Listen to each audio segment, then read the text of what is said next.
Magandang araw mga ka-adventures and viewers! Isang muling adventure ang ihahandog namin sa inyo. Pero bago tayo magpatuloy, batiin natin ang mga avid viewers natin na walang sawang sumusuporta sa ating adventures. Sabi ni Arian Liz Talavera, always watching your adventure po. Sana next time isama nyo rin ako, hehe. Mula naman kay Almea Estigoy, wow, ang ganda po lagi ng pinipicture ninyo. At panghuli may comment si Wayne Height. Solid viewer here po mula sa lokal ng Baguio City. Ayan, maraming salamat po sa inyong greetings. Kaya kung gusto mo rin mag-shoutout, naku, i-comment mo na yan pagkatapos mo mapanood ang ating episode ngayon. At sa episode na ito, samahan niyo muli ako upang i-explore naman ang isa sa pinakakilalang pasyalan dito sa summer capital of the Philippines. Ready na ba kayo? Tara sa Botanical Garden dito sa Baguio City. Ang Baguio Botanical Garden na dating kilala bilang Imelda Park ay matatagpuan sa Leonard Wood Road na nasa pagitan lang ng Wright Park at Teachers Camp. Bukas ito araw-araw mula 6 a.m. hanggang 6 p.m. kaya perfect para sa mga early birds at sa mga gustong mag-relax. At narito ang bagong entrance fee sa Baguio Botanical Garden effective noong July 1, 2026.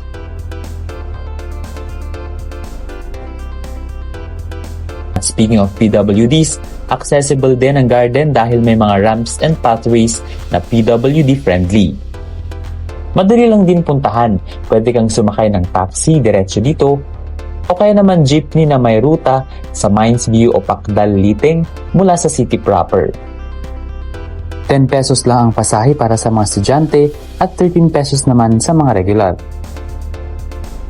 Meron din dito mga traditional Igorot hats at mga sculpture na nagpapakita ng iba't ibang kultura ng mga taga-Cordillera.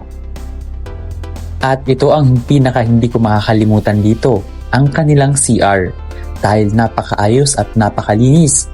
Nanalo pa daw ito sa ASEAN Awards.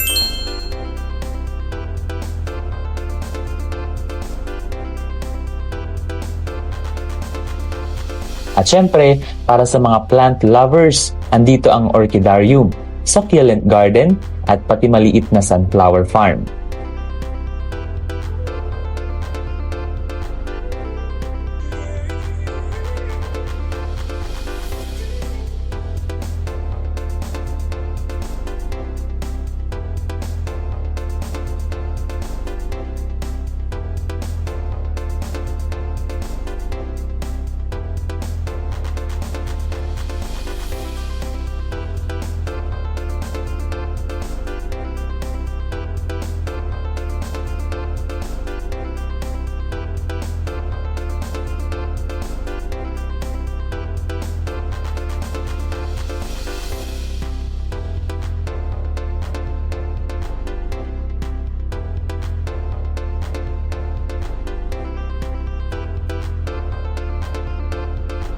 Dito naman ang pinaka-favorite spot ko.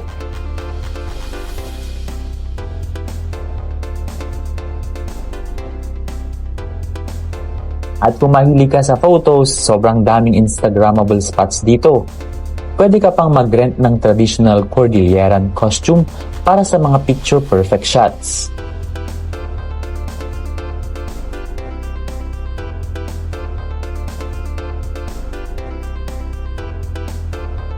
Bukod sa nature spot, dito rin ipinapakita ang mayamang kultura ng mga indigenous people ng Cordillera. Kaya hindi lang siya para sa nature lovers, kundi para rin sa mga mahilig sa history at culture.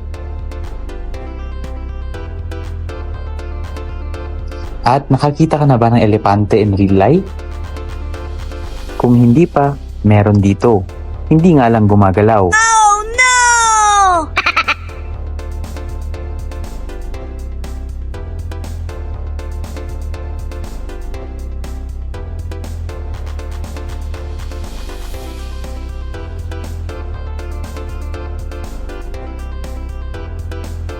Pinakamagandang bumisita dito tuwing dry season, mula November hanggang April. Pero since malamig naman talaga sa Baguio buong taon, okay pa rin pumunta kahit anong buwan. Tip ko lang, pumunta ng maaga para iwas sa crowd at mas ma-enjoy ang katahimikan ng lugar. Isa sa mga highlights dito sa Botanical Garden ay ang Friendship Gardens. May mga theme section ito ng Chinese, Japanese at Korean gardens. Ito naman ang famous bamboo pathway. Para ka na rin nasa ibang bansa, di ba?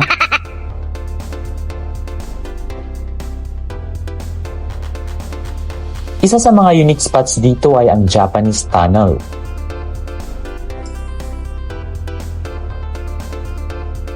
Ready na ba kayo? Let's see. Ayan, so saan kaya ang unahin natin dito? Dito muna. Medyo basa yung floor. Oh. Madilim at saka malamig. Malamig dito sa loob.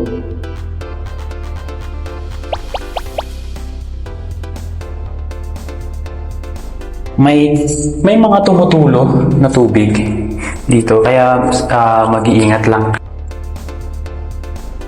Ayun. So, meron pa dito. Kaya lang i-dead end na dito. And, iikot lang. I think parang umikot lang ito. Mahigit 150 meters ito at ginamit pa noong World War II, panahon ng Japanese Imperial Army. Meron pa ba dito? Ayun, pakita mo nga din, kuya. Oh, meron pa dun, oh. Nakikita ba? Ay, nag-i-echo yung voice ko, nag-i-echo. Meron pa doon. Pero I think, pwede mong ilawan dun, kuya. Meron pa hanggang sa dulo. Pero, hindi naman kasi natatakot, ano. Pero, pakiramdam ko hindi na ako makakalabas. Balik na tayo sa labas.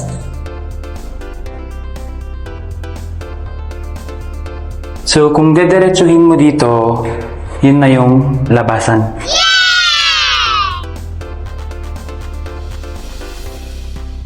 Habang naglalakad ako dito, na-realize ko, minsan kailangan lang talaga nating huminto saglit para mga halaman dito, tahimik pero patuloy na lumalago.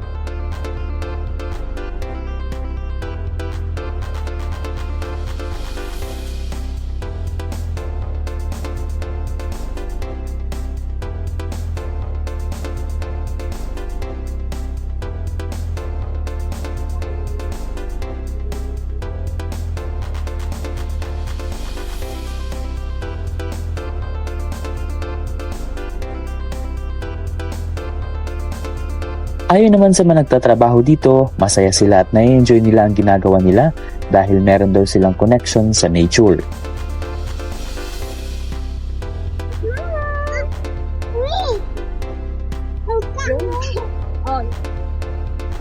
Ang ganda ng vibe dito, super peaceful.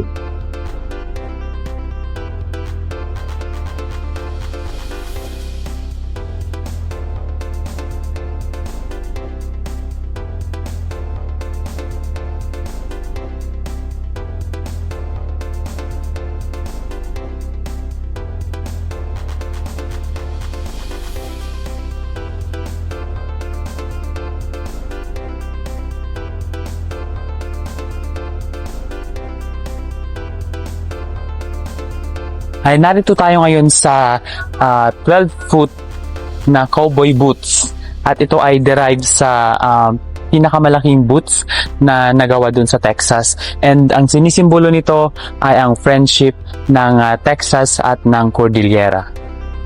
Nakausap namin si Sir Mark Anthony, ang environmental management specialist dito. During summer, ganun din kasi halos bakasyon ng mga bata, ganun. Dun yung mga usual na peak seasons na maraming tao na bumibisita dito sa atin. Hindi lang tourist, kundi pati local. Kung iikutin mo kasi talaga lahat dito, parang malilito ka na lang kasi sobrang lawak din. Maraming magagandang spot. When it comes to security, wala naman tayong problema kasi we have our entry and exit point na laging nababantayan ng security personnel natin. Sa gitna ng busy nating buhay, nakakalimutan nating huminga, magpahinga at pahalagahan ang simpleng ganda ng kalikasan. Dito ko natutunan na growth doesn't always need to be loud, sometimes it just needs peace. Kaya kung may pagkakataon kayo, bisitahin nyo rin ang mga ganitong lugar. Hindi lang para sa pictures, kundi para makahanap ng kapayapaan, inspirasyon at kunting paalaala na laging may bagong simula basta marunong tayong maghintay at mag-alaga.